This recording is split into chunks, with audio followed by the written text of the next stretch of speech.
উচ্চ মাধ্যমিকে ফোর্থ সেমিস্টারের পরীক্ষার সময় এবং সিলেবাস নিয়ে আজকে আনন্দবাজার পত্রিকায় একটা লেখা বেরিয়েছে, সেটাই আমি তোমাদের পড়ে শোনাবো, দেখতে থাকো। উচ্চ মাধ্যমিকে চতুর্থ সেমিস্টারের পরীক্ষার জন্য পড়ার সময় মেরে কেটে 3 মাস। এত কম সময়ে পাঠ্যক্রম শেষ করা পড়ুয়াদের পক্ষে যথেষ্ট কঠিন। তাই উচ্চ মাধ্যমিক শিক্ষা সংসদে গিয়ে চতুর্থ সেমিস্টারে পাঠ্যক্রম কমানোর আর্জি জানালেন পড়ুয়া এবং অভিভাবকদের একাংশ। এই মর্মে তারা সংসদ সভাপতিকে চিঠিও দিয়েছেন।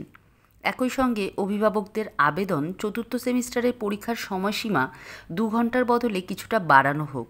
উচ্চ মাধ্যমিক শিক্ষা সংসদের সভাপতি চিরঞ্জীব ভট্টাচার্য বলেন, অভিভাবকদের দাবি বিবেচনা করে দেখা হচ্ছে।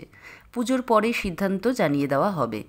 উল্লেখ্য, প্রথাগত পরীক্ষার বদলে চলতি বছর থেকেই সেমিস্টার পদ্ধতিতে উচ্চ মাধ্যমিক দিচ্ছে পরীক্ষার্থীরা। এক পরীক্ষার্থীর অভিভাবক সৌরেন ভট্টাচার্য বলেন, তৃতীয় সেমিস্টারে অঙ্ক এবং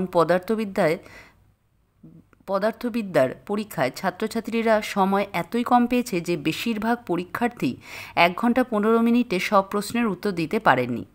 এই পরিস্থিতিতে আমাদের দাবি, অঙ্ক এবং পদার্থবিদ্যার পরীক্ষার সময়সীমা বাড়িয়ে ফের পরীক্ষা নেওয়া হোক, অথবা প্রত্যেক পরীক্ষার্থীকে 10 নম্বর গ্রেস দেওয়া হোক।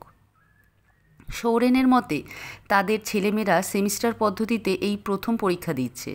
নতুন এই ব্যবস্থায় অনেক ধরনের অসুবিধা হচ্ছে, যা আগে থেকে বুঝতে পারেনি উচ্চ মাধ্যমিক শিক্ষা সংসদও। কিন্তু এর জেরে পরীক্ষার ফল খারাপ হলে তার দায় ছাত্রছাত্রীরা নেবে কেন, সেই প্রশ্ন তুলেছেন তিনি। অভিভাবকদের একাংশের মতে, চতুর্থ সেমিস্টারে পরীক্ষা শুরু হচ্ছে আগামী বছরের, মানে 2026-এর 12ই ফেব্রুয়ারি, কিন্তু সেটির যা পাঠ্যক্রম তা শেষ করার জন্য মাত্র 3 মাসের কিছু বেশি সময় পাবে পরীক্ষার্থীরা। এক অভিভাবকের অভিযোগ, সেপ্টেম্বরের শেষে কলকাতায় অতি ভারী বৃষ্টি হলো, অথচ সেই কারণে রাজ্য জুড়ে পুজোর ছুটি এগিয়ে এলো 2 দিন। ছুটি এগিয়ে আনার আদৌ কি কোনো প্রয়োজন ছিল? যেভাবে বিভিন্ন সময়ে নানা কারণে স্কুল ছুটি থাকছে, তাতে পাঠ্যক্রম শেষ হওয়ার সম্ভাবনা খুব কম। সবার তো গৃহশিক্ষকের কাছে পড়ার মতো আর্থিক সামর্থ্য নেই। যারা শুধু স্কুল নির্ভর পড়াশোনা করে, তারা কিভাবে সিলেবাস শেষ করবে? এই বিষয়ে সংসদ সভাপতি বলেন, পাঠ্যক্রম কমানো হবে কিনা সে বিষয়ে সিলেবাস কমিটির সঙ্গে কথা বলতে হবে।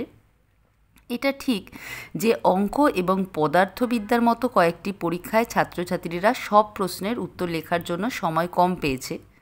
পরীক্ষার সময়সীমা বাড়ানো হবে কিনা সংসদের বৈঠকে তা নিয়ে আলোচনা করা হবে।